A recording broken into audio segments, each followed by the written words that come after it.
진척이 안 되다 보니까 저는 국회가 책임 있는 자세를 지금 못 보여주고 있다. 저는 국회가 대통령께서 개헌안을 발의하지 마십시오. 이렇게 주장할 수 있습니다. 그걸 요구할 수 있습니다. 그런 거 그거 병행해서 우리 국회가 언제까지 개헌 일정을 이렇게 하겠다. 언제까지 이런 형태로 가겠다고 국민들 약속을 해야 이 부분이 보다 책임 있는 자세가 아닌가. 저는 이렇게 생각이 듭니다. 제가 오전에 그 헌법 개정 소위에도 말씀을 드렸지만 가장 두려운 것은 정말 국회가 뭐 하고 있느냐 이런 국민적 비난에 쌓여있을 적에 또 그때 또 여야가 서로 다 책임 공방만 벌인다면 저는 이 국회가 책임 있는 자세가 아니라고 생각이 듭니다. 그래서 그 어느 때보다 국회의 권위를 생각을 하고 또 국회의 책임을 생각하는 그런 정치적 어떤 그 결단력 그리고 의회 리더십이 지금 필요하다. 그래서 좀 개헌 시기만 해도 이번 6월에 지방선거 같이 하자, 그 뒤에 하자 이렇게 말씀을 좀 나누면 저는 시기를 양보받으면 적어도 정부 형태라든지 아니면 선거구제 개편이라든지 이런 쪽에서 좀 유연성을 발휘할 수 있다는 그런 기본적인 자세는 보여줘야지만이 저는 타협으로 가는 길이 아닌가 이렇게 생각이 듭니다. 저는 바른미래당은 의석수는 많지 않지만 어떻게든지 이번 20대 국회에서 개헌을 이루어야 된다는 그런 소명의식은 바른미래당 의원님 모두가 갖고 계신다고 생각이 듭니다. 그런 측면에서 언제든지 합리적인 판단에도 협조할 자세가 있다면 적어도 큰 정당의 의원님들께서 책임 있는 자세를 좀 보여달라 이런 말씀 좀 드리고 싶습니다.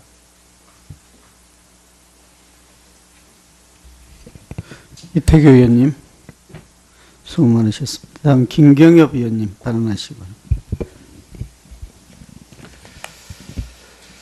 예, 김경엽 의원입니다. 문재인 대통령께서 개헌 논의, 국회 논의가 우선이다.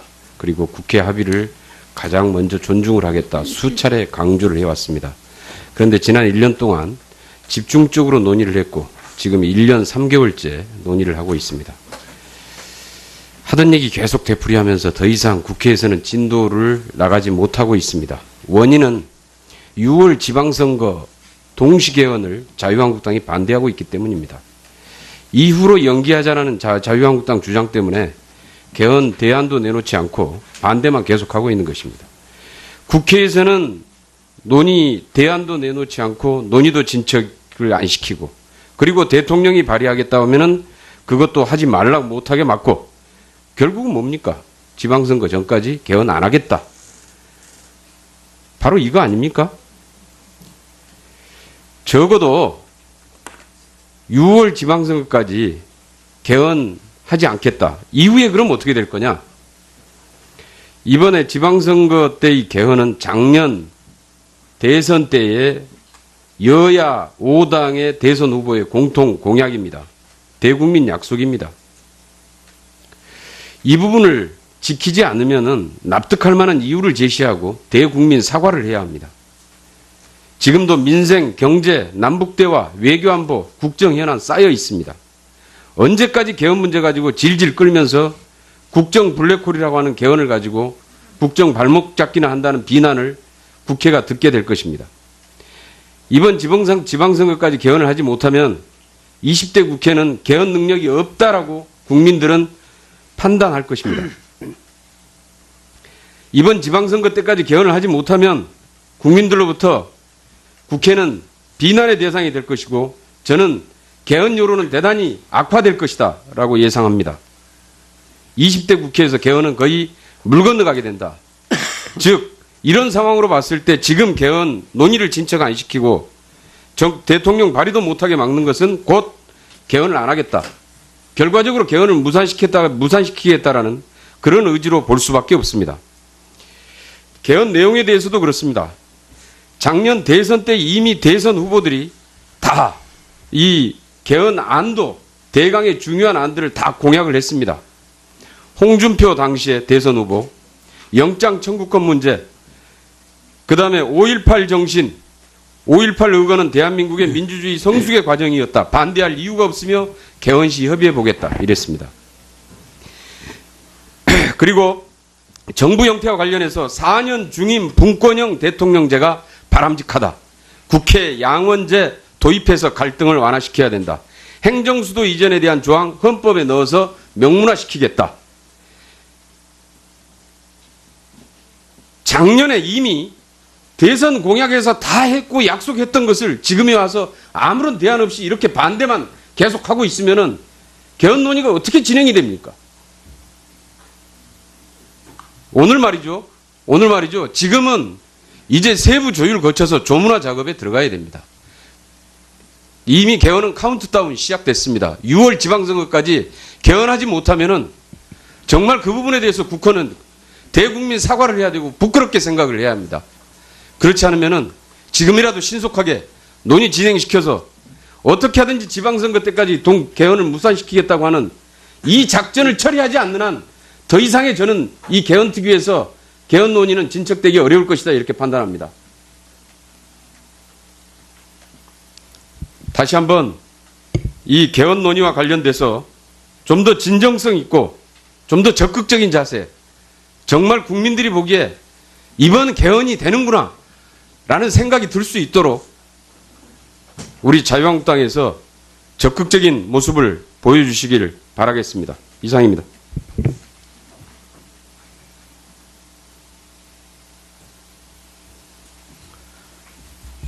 김경엽 의원님, 수고하셨습니다.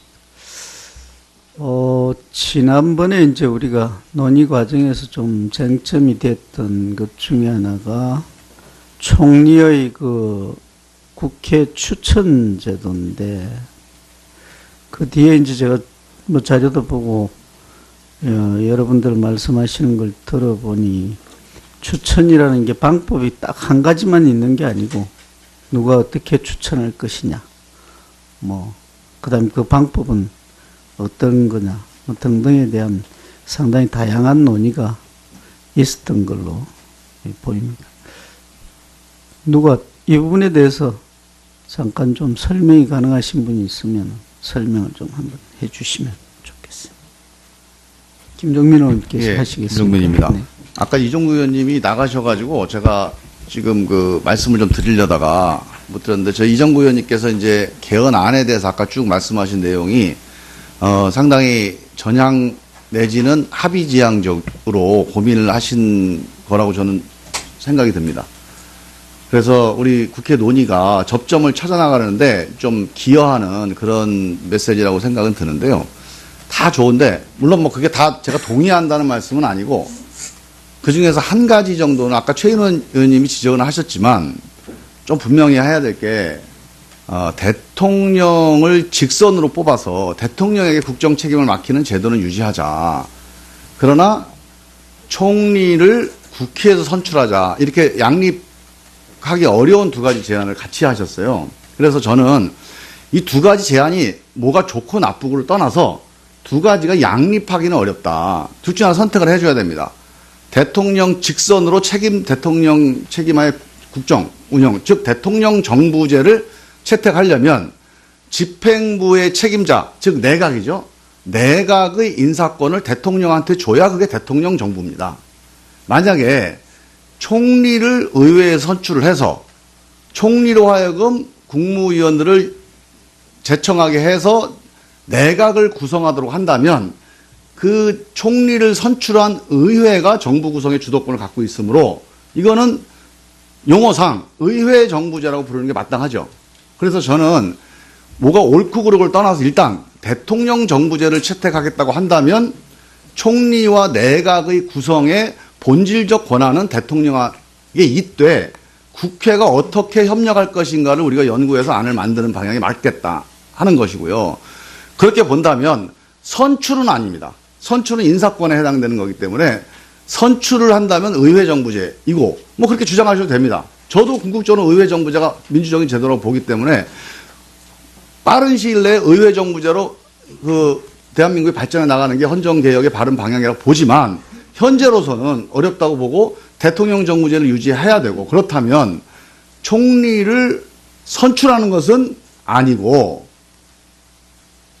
총리를 어떻게 대통령이 임명할 것이냐에 대한 새로운 방법, 여기서 국회가 어떤 역할을 할 것이냐인데, 저는 크게 보면 임명에 대한 강력한 동의권을 행사하든지 아니면 임명 과정에서 사전에 추천을 해서 대통령 인사권에 개입하든지 둘 중에 하나 선택해야 된다고 봅니다.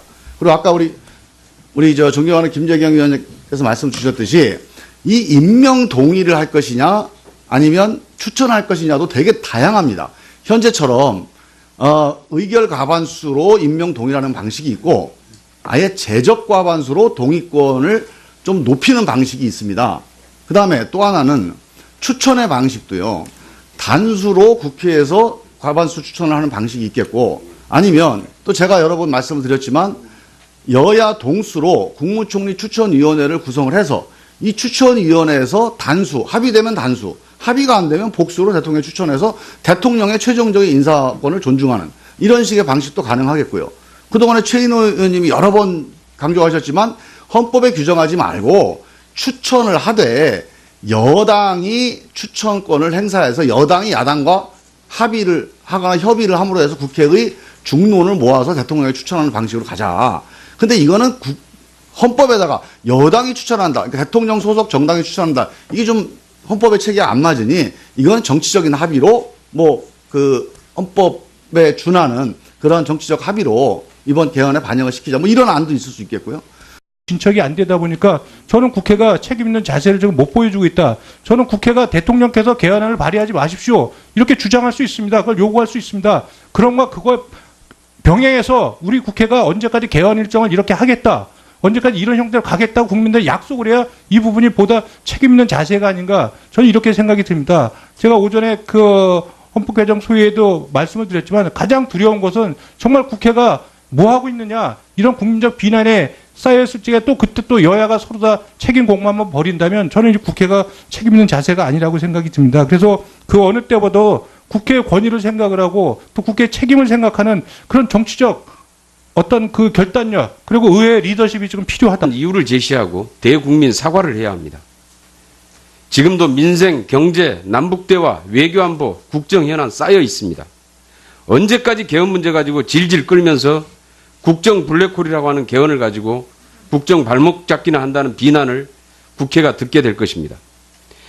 이번 지방선거까지 개헌을 하지 못하면 20대 국회는 개헌 능력이 없다라고 국민들은 판단할 것입니다. 이번 지방선거 때까지 개헌을 하지 못하면 국민들로부터 국회는 비난의 대상이 될 것이고 저는 개헌 여론은 대단히 악화될 것이다 라고 예상합니다.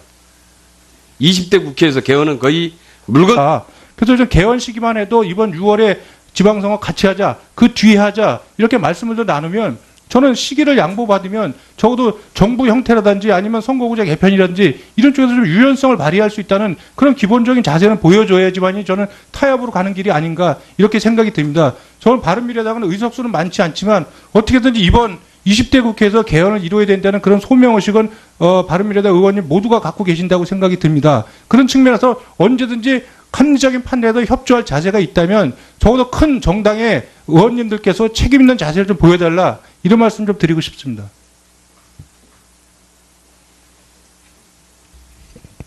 이태규 의원님.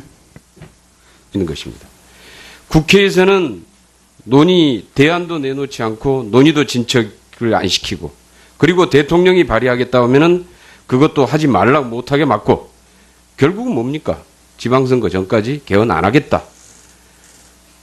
바로 이거 아닙니까? 적어도 6월 지방선거까지 개헌하지 않겠다. 이후에 그럼 어떻게 될 거냐? 이번에 지방선거 때의 개헌은 작년 대선 때의 여야 5당의 대선 후보의 공통 공약입니다. 대국민 약속입니다. 이 부분을 지키지 않으면은 납득할 만한. 수고 많으셨습니다. 다음 김경엽 의원님 발언하시고. 예, 김경엽 의원입니다. 문재인 대통령께서 개헌 논의, 국회 논의가 우선이다. 그리고 국회 합의를 가장 먼저 존중을 하겠다. 수차례 강조를 해왔습니다. 그런데 지난 1년 동안 집중적으로 논의를 했고 지금 1년 3개월째 논의를 하고 있습니다. 하던 얘기 계속 되풀이하면서 더 이상 국회에서는 진도를 나가지 못하고 있습니다. 원인은 6월 지방선거 동시개헌을 자유한국당이 반대하고 있기 때문입니다. 이후로 연기하자라는 자유한국당 주장 때문에 개헌 대안도 내놓지 않고 반대만 계속하고 있습니다.